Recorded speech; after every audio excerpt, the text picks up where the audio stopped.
ಅವಧಿಗೆ ಮುಂದಿನ ಅವಧಿಗೆ ಸಿಎಂ ಡಿಕೆಶಿ ಅವರು ಸಿದ್ದರಾಮಯ್ಯ ಅವರು ಅದು ನಮ್ಮ ಹೈಕಮಾಂಡ್ ಬಿಟ್ಟಿದ್ರಿ. ಮುಂದಿನ ಅವಧಿಗೆ ಸಿದ್ದರಾಮಯ್ಯ ಇರ್ತಾರ ಅಂತ ಮಾತನ್ನು ಶಿವಾನಂದ ಪಾಟೀಲ್ ಅವರು ಹೇಳ್ತಾರೆ. ಶಿವಾನಂದ ಪಾಟೀಲ್ ರೀ ನಿನ್ನೆ ಒಂದು ಹೊಸ ಇದನ್ನ ಅದ್ರ ಬಗ್ಗೆ ನನಗೆ ಯಾವುದೂ ಗಮನಕ್ಕಿಲ್ಲ. ನಮ್ಮ ಪಕ್ಷದಾಗ ಏನು ಕೆಲಸ ಮಾಡೋಂತ ಅಷ್ಟು ಕೆಲಸ ಮಾಡ್ತೀವಿ. ಅದು ದೊಡ್ಡ ದೊಡ್ಡವ್ರು ಲೆವೆಲ್ ಆಗಿರ್ತದೆ, ದೊಡ್ಡ ದೊಡ್ಡವ್ರು ಮಾಡ್ತಾರೆ. ನಮ್ಮೆಲ್ಲ ಸಚಿವ ಸ್ಥಾನಕ್ಕೆ ಈ ಸಲ ನಾನು ಆಕಾಂಕ್ಷೆ ಇದೀನಿ. ಸಚಿವ ಸ್ಥಾನ ಬಂದ ಈ ಸಲ ನಾನು ಕೊಡಲೇಬೇಕು, ಕೊಡ್ತಾರೆ. ಸಂಪುಟ ವಿಸ್ತರಣೆ ಆಗುತ್ತೆ, ಮಾರ್ಚ್ ನಂತರ ಮಾಡ್ತಾರೆ. ಈಗ ಸಿದ್ದರಾಮಯ್ಯನವರು ಅನಿವಾರ್ಯ ಅವರಿದ್ರ ಗ್ಯಾರಂಟಿ ಜೊತೆಗೆ ಅವರು ಇಟ್ಕೊಂಡು ಎಲೆಕ್ಷನ್ ಮಾಡಬೇಕು. ಸಿದ್ದರಾಮಯ್ಯ ಅವ್ರು ನೋಡ್ರಿ ಆರ್ಥಿಕ ತಜ್ಞರು ಇದ್ದಂಗೆ. ಯಾಕಂದ್ರೆ ಇಷ್ಟು ಸಲ ಅವರೆಲ್ಲ ನಮ್ಮ ಫೈನಾನ್ಸ್ ಮಿನಿಸ್ಟರ್ ಕೆಲಸ ಮಾಡಿದಾರ. ಯಾಕಂದ್ರೆ ಇದನ್ನ ಬೇರೆ ಯಾರಾಗಿದ್ರು ಕೂಡ ನಾವು ಕೊಟ್ಟಂತ ಗ್ಯಾರಂಟಿಗಳನ್ನ ಹ್ಯಾಂಡಲ್ ಮಾಡಕ್ ಹಾಕಿದ್ದಿಲ್ಲ. ಇಷ್ಟೊತ್ತಿಗೆ ನಾವು ಹೆಸರು ಕೆಡಿಸುವಂತ ಪರಿಸ್ಥಿತಿ ಬರ್ತಿತ್ತು.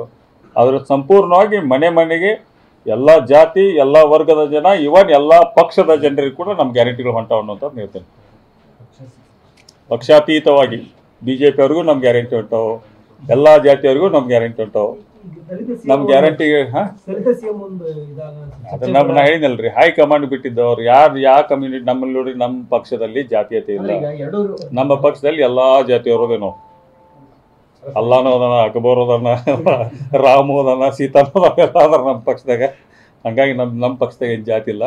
ನಮ್ಮ ಪಕ್ಷದಾಗ ಹೈಕಮಾಂಡ್ ತೀರ್ಮಾನ ಮಾಡ್ತದ ಅವ್ರ